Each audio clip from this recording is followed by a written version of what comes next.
Four black men find themselves stuck in a waiting room for the afterlife as they attempt to make sense of their new paradise. This is the crux of Joburg Theatre's latest production, Kill Move Paradise, which runs at the Lesedi Theatre from the 11th February to the 27th of February this year. It's directed by award-winning director Lesedi Job and co-produced by Second Round Productions and stars Oarabile, Ditsele and Batsile Ramasodi. Now, the trio joins us now via Zoom to tell us more about the production. A very good morning to you guys. Thank you so much for joining us. Welcome to Morning Live. Hello. Thank you for having us. Good to have you on the show. Good to have you on the show this morning. Lesedi, I'm going to start with you. Just give us a brief description of what Kill Move Paradise is all about and, of course, what the production is about. Well, I guess you gave us that. That's in essence, it's four men who are in the waiting room in the afterlife, and they are all victims of police brutality. And essentially, these four men go on a journey to discover a lot about, firstly, how they got there, and secondly,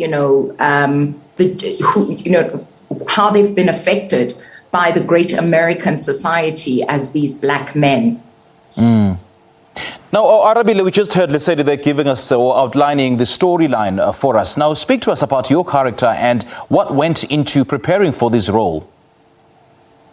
So I play the role of Tiny. Mm-hmm.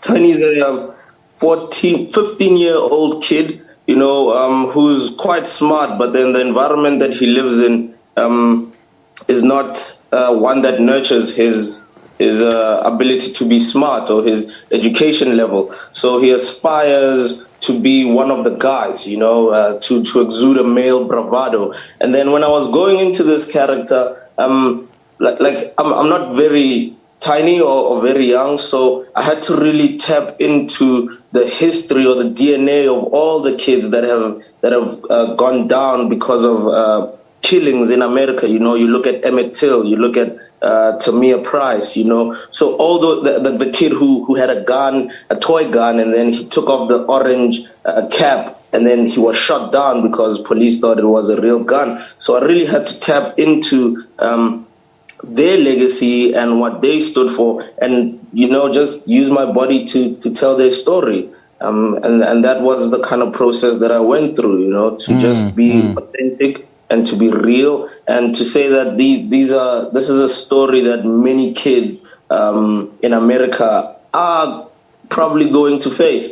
So it was a very authentic process, and Lesedi was very kind to nurture and really hold the space for us to go that deep. Yeah. I mean, it's quite a tough yet interesting transition for you. And now, Batsile, what themes or subjects are explored in this production, and why are they worth unpacking? I mean, thanks for having us again this morning. Holistically, it speaks about, police brutality against the black people in America. But I think with regards to four men being there, we speak about male vulnerability, you know what I mean? You find men who are going deep into themselves, who are willing to share the space with other black men. So we speak about how vulnerable the black man can be. Yes, we're strong men. Yes, we are black men, but black men also can be vulnerable in that regard. So that's one of the main themes that I picked up from Kill Move Paradise. Great stuff. Now, let's say back to you. This speaks of, the vulnerability of black men. Now, talk to us about working alongside the Second Round Productions and what their role is. So basically, in 2020, after George Floyd had been murdered, I just sat back and watched as everybody was outraged. And I thought very quickly people forget. And it was great that people were posting black squares on Instagram, but I really just felt it was important to continue to get this message across and also to continue the Black Lives Matter movement. Clive Matibe from Second Round Productions is a friend and colleague, and we've managed to work together before, but never within this capacity as fellow theatre makers. He is both producer and director. And so in 2020, after purchasing the rights for Kill Move Paradise, I approached him and I said, look, I am a director and, I've done productions that have been produced by theatres. I'd done Brutal Legacy, which was also produced in parts by me and Daphne Kuhn. But this time I wanted somebody who is a producer to come on board and let's collaborate. You are the producer and I am the director. And let's put this production up and go forward and see what happens. And having worked on this production, Lesedi, what is it that you learned about the vulnerabilities of a black man? Look, I think for me, vulnerability of a black man, I am a blessed black woman who had a father who shared himself in the most generous way as a man. And I've always known that deep down in my heart, that black men are emotional beings. Right. I have raised my uncles who have shared their vulnerability with me. And even the very first production that I did as a director, When Swallows Cry, dealt with this issue of masculinity, its vulnerability, and the inability to portray that in society. And I think for me, as a black woman in South Africa with GBV as a pandemic, it is important that we humanize black men so that they stop feeling like they have to lean in the direction of ego and toxic masculinity and God complex. So that for me it is a calling in my work as a black woman, and to hold that space and allow for the black man as an actor, as a character, to find the language. I think the playwright has done something really powerful and phenomenal in the writing of this work, because he just shows how much of a struggle it is for the black man to speak his vulnerability. And it comes out in the play, and you see the actors go on that journey, So yeah, it's part of the work that I do. And I am always grateful to the actors, male actors, who allow themselves to go to that place for the purpose of telling the story. And more so because it's told from a perspective of a black man himself. That's how it makes the storyline so surreal. Now, Oarabile, how would you describe working alongside Hungani Ndlovu, Batsile, Ramasodi, and Zolani Shangas, and of course with the great Lesedi Job? Man, it's been a blessing, because so I haven't been in a theater show or in that space for about 5 years. So when the opportunity came, I just jumped onto it, and I've learned a lot. First of all, coming from COVID, and you've been isolated. You haven't been given access to people external from your immediate family. So you get to relearn how to collaborate. You get to relearn how to be a student again. So that I learned a lot from Batsile.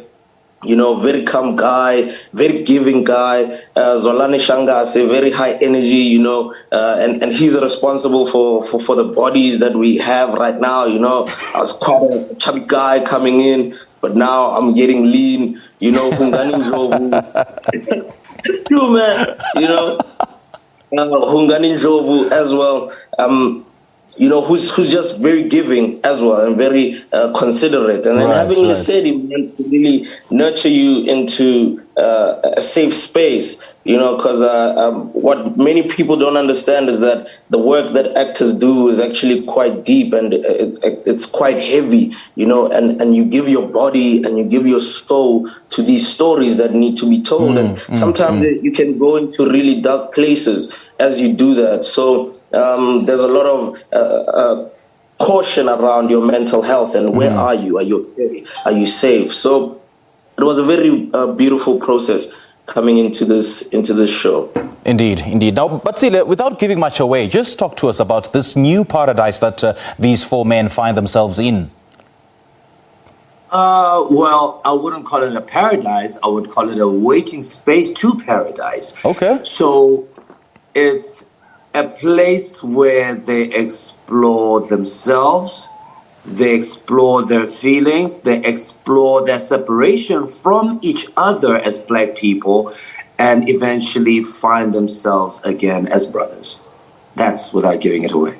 Okay, fair enough. Makes perfect sense. Now, Lesedi, the story will be told from a South African interpretation and perspective, isn't it? Now, tell us more about this and how you manage this.